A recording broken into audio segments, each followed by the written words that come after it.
check. Sweet start. Oh, and I also dispatched Phineas his data. Impatient. Now I'll kindly thank you to get out of my tower. Look, I am well aware that at times I may have the tiniest iota of a prickly exterior. But, as Nyoka can attest, I do not form attachment. Why, he told us to leave without flinging insults at our person. What in the void-blasted hell is that?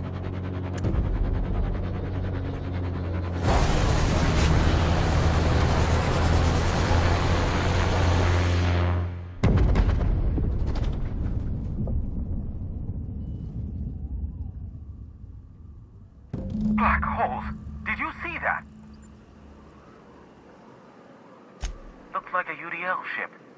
Based on the gunnery attachments, I'd guess it's one of the board's blockade enforcers, but don't cite me on that. Oh well, a pity for the crew, but I can't see how it affects me. Hiram? Can you hear me? Did you see that? Architect, save me from swindlers and fools. Sanjar, what are you bloody doing on my channel? Did MSI or did MSI not cease broadcasting? Yes, but... Hiram, are you there? Ah, the good captain. The truth brings us together once more. Our salvation has come crashing through the stratosphere. We need only collect its weapons. Are you mad? That's a UDL gunship. You'd probably shoot your own toes off. Ah, I see you learned nothing while dealing with these buffoons. We could use the gunship's armaments to defend Stellar Bay, but we need its targeting module. Our message is so close to breaking free of this planet and spreading to the stars. Help us secure that module and we will save our colony. Listen, I don't care a single whit what you do, so long as you leave me out of it. Which means, get off my void damn channel. I'm more than finished with you lot.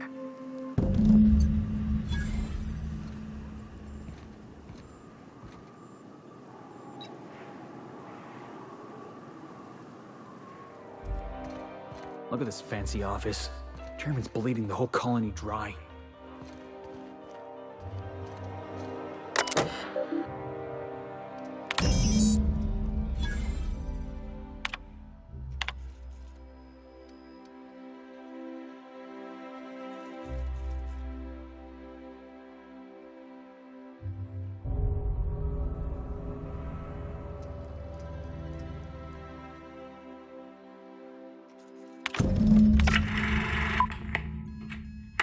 Good afternoon. I'm Chairman Rockwell, and I'm here to address a serious issue facing us. As you all know, our colony has been successful beyond our wildest dreams. Unfortunately, we've recently discovered that our food supply will not be able to sustain Halcyon's population in the long term. Everyone will die. Everyone will slowly stop living from malnutrition. But we're doing it together, and that's what matters. I fucking swear, if someone doesn't give me something to read that will placate the masses soon, all of you will find yourselves violently unemployed. But I can assure you there's nothing to fear. We've got a solution. It's called the Lifetime Employment Program. We will freeze most of the colony to preserve resources, while the best and brightest of Byzantium continue living in prosperity. Look, you idiots! How many times do I have to tell you we can't say shit like that? Fire whoever wrote this! While Halcyon's brightest minds solve the problem of our nutritional shortage, the rest of the colony will be placed in suspended animation. Individuals will be revived on a rotating basis, so that every Halcyon can be part of the important work of saving our colony. By testing paperweights. Sorry, couldn't resist. Let's go again. And someday, in the not-too-distant future when we've solved this crisis, we'll all be back together again working for the good of Halcyon. Until then, the board shall provide for the deserving just as it always has. So, obey your supervisors, take your vitamins, follow your corporate-mandated grooming rituals, and rest assured with the board on your side, there is nothing to worry about.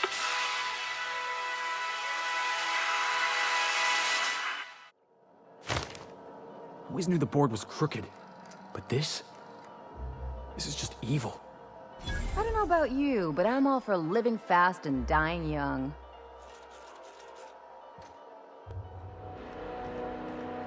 You get tired of patrolling? Look somebody else. That's the Hope's computer up ahead. I'll admit, I am curious to wake him. Hope's so much like Groundbreaker. I knew they were sisters, but it's eerie. Like walking in another universe where we all died.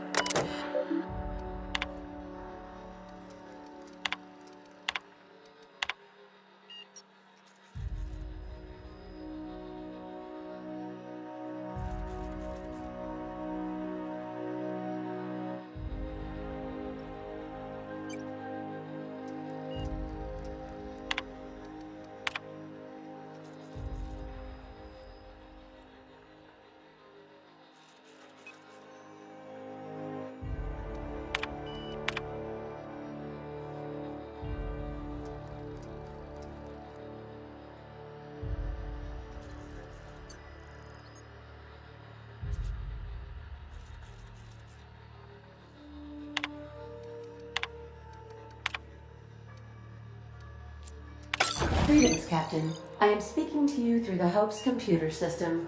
It's a rather... Probably not, but don't let that stop you. My Constellation executables could use... Searching. Please stand by. Ah, found one. Are you sure? That is extremely dangerous. Skipping the Hope will void the warranty on the skip drive. And also potentially kill an entire planet. Jump-starting the skip drive. Destination set to the rings of Terra 2.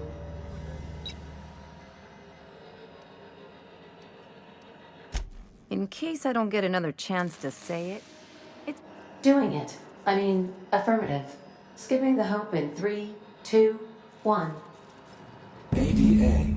Does your captain seriously intend to do a micro-jump in system with engines that haven't been powered in 70 years on a derelict ship? That is what my But that is a gross misuse of the skip drive. The Zero Point Drives Corp and I will not be held responsible for any damage incurred during transport. Yes. You should not be doing this. Thank you, Hope. It looks like all systems are go.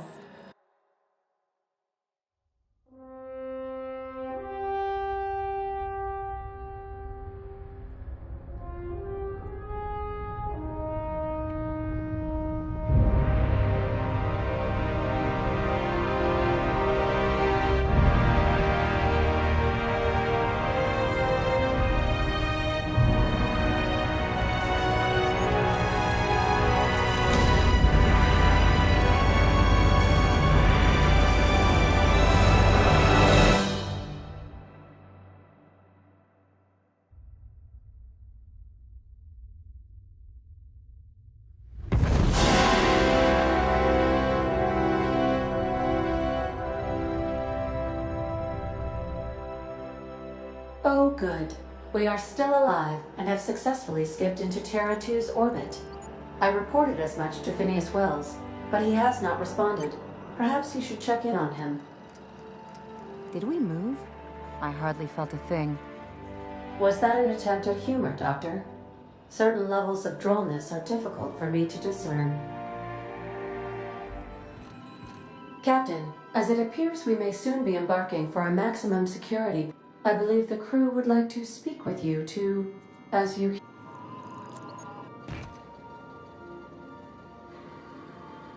Those board goons kidnapped Mr. Phineas and hauled him away to Tartarus. And here we are, entertaining the notion of busting him out. That's insane. And likely a hell of a lot of fun. To extract the scientist, you will need to infiltrate the labyrinth. But that course of action is likely to be quite dangerous, Captain. I am programmed to warn you whenever you exhibit inclinations toward... Getting in is the simple part. It's getting out again that's... Let's just do it. Kick down some doors, grab Doc Wells, and cut a path out. If you really mean to do this, you should see to your final affairs and close out any unfinished business. Once you sneak into Tartarus, you may be there a while. Or permanently.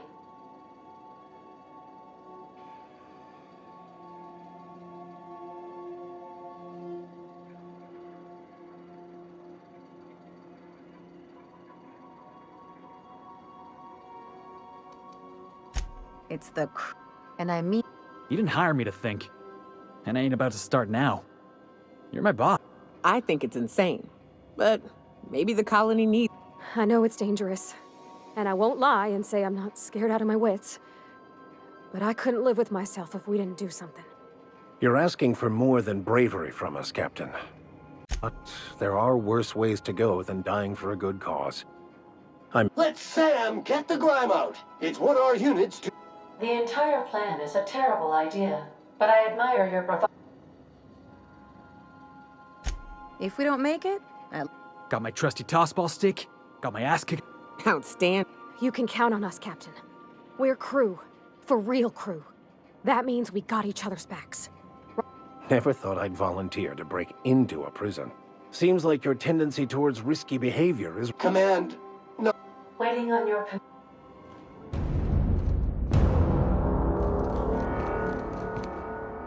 Why won't you just die? Wound up now.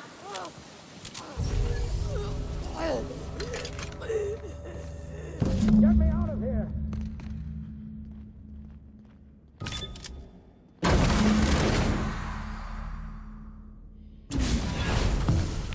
You don't know how glad I am to see you. You did the right thing. Akande was a monster. And you lunatic, you broke into the board's own fortress just to rescue one...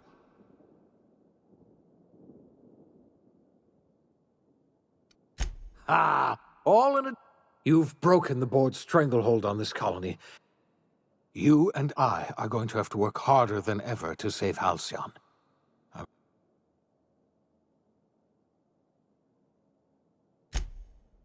Earth has gone dark. We haven't received a single... 2 years ago, the Earth's Directorate's frigate disappeared on their way back to Earth. We don't know what they discovered when they arrived, or... They haven't exactly been hands-on around here anyway. Earth is humanity's home planet, Miss Fenhill. The psychological effects of losing our original home will be devastating. You mean... I'm afraid so, Miss Holcomb. Halcyon is the only... We're in serious trouble, my friend. Do you know what this means for Halcyon? We can't rely on Earth for support anymore. Yes, we do. You've done a marvelous thing. You've succeeded where anyone... We must begin the revival process immediately, starting with the Hope's brightest minds. And then we're going to need a leader. And I can't imagine a better person...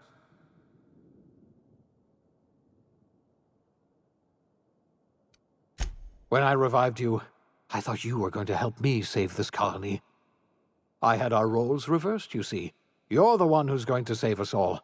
I'm just the one who set you on. You're the best thing to ever happen to Halcyon. If you want to take it upon yourself to lead this colony, you have my support. We're not a colony any longer, are we? Our last connection to Earth has been severed, and so we have been set free. Our future is uncertain, and no one knows what tomorrow holds. Exciting, isn't it? The OSI teaches that everything in the universe happens according to the grand plan. But the stranger that arrived in Halcyon was an unplanned variable. From the moment he landed in Emerald Vale, his actions altered the course of history. The events on Tartarus brought about the end of the board's authority.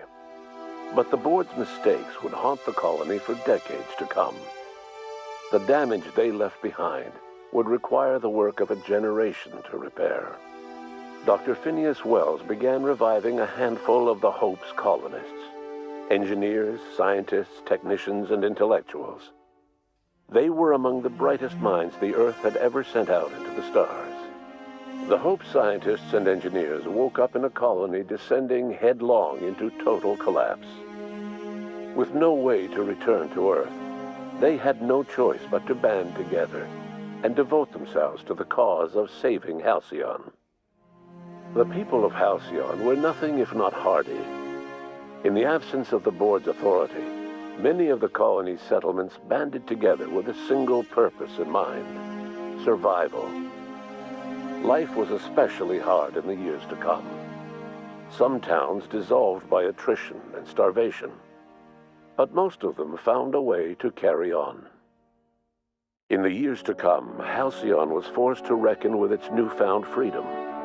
The board was gone, and for better or worse, the colony was responsible for its own destiny. Between MSI's worker-centric policies and the iconoclast's manpower, Sanjar and Zora were able to rally many of the Terra 2 townships to their cause. MSI's workforce swelled, and the iconoclasts enjoyed a significant surge in their ranks.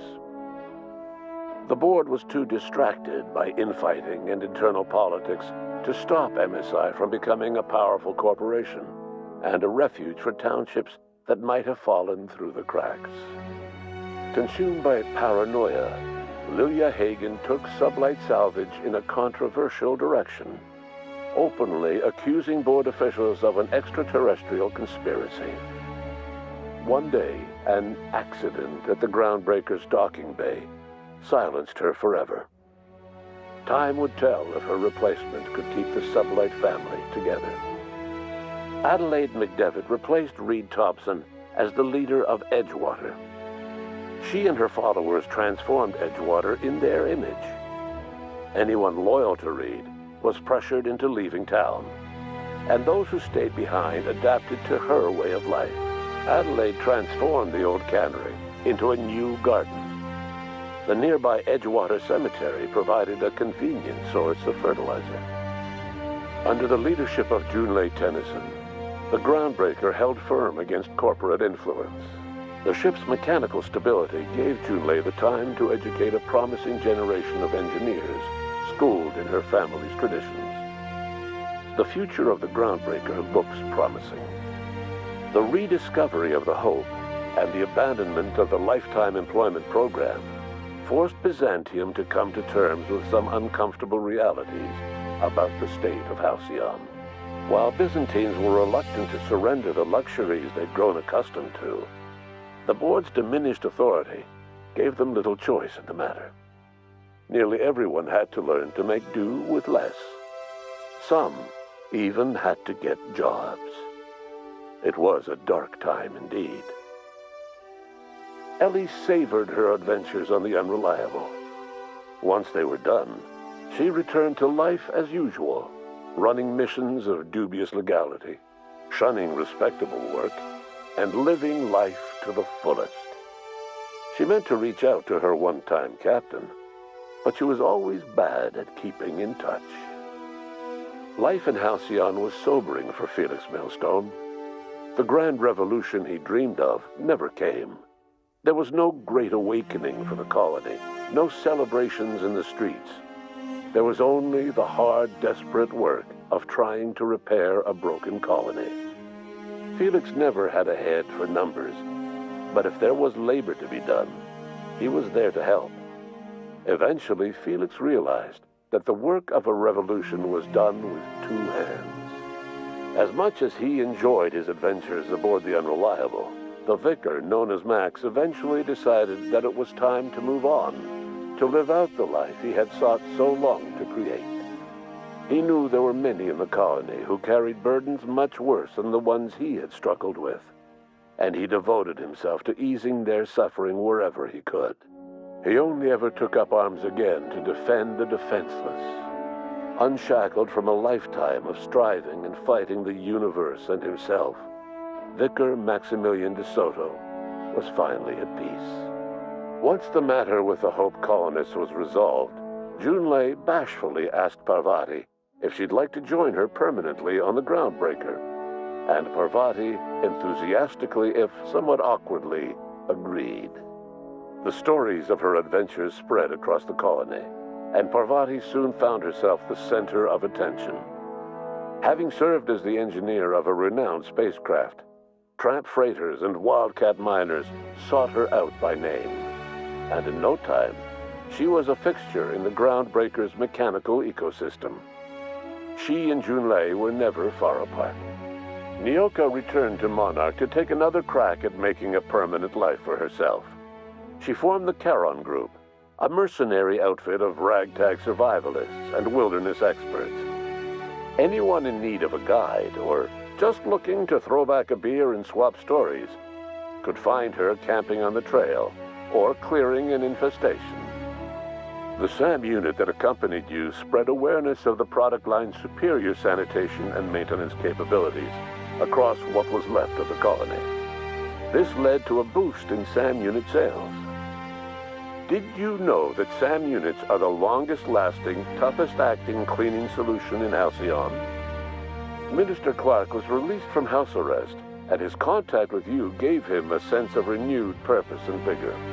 Once it became clear that no help would be coming from Earth, he threw his considerable efforts and talents into helping Halcyon manage the crisis before it. As for Dr. Phineas Wells, he spent his remaining years in his orbital lab. He eventually came to terms with his own past and was able to forgive the mistakes of his younger self by devoting his remaining years to serving the colony. Dr. Wells was able to revive many more scientists and engineers than he first expected, thanks to the additional batch of chemicals you stole from the Ministry. Wells never forgot about the human lives that were lost in acquiring these chemicals. In the end, Dr. Wells was able to save every scientist and engineer aboard the Hope. Over the next decade, nearly all of the Hope's remaining colonists were successfully revived. Halcyon saw a period of rapid technological and scientific advancement. Breakthroughs in dietary supplements saved the colony from starvation. Geoengineering projects and social reforms began to change the structure and character of the colony. Dr. Wells laid the groundwork for the project to save the colony, but he would never live to see the fruits of his labor. He passed away a few years later. His work was carried on by the scientists and engineers he revived. Today, Halcyon has stabilized. The people of the colony work hard to adapt to their new circumstances.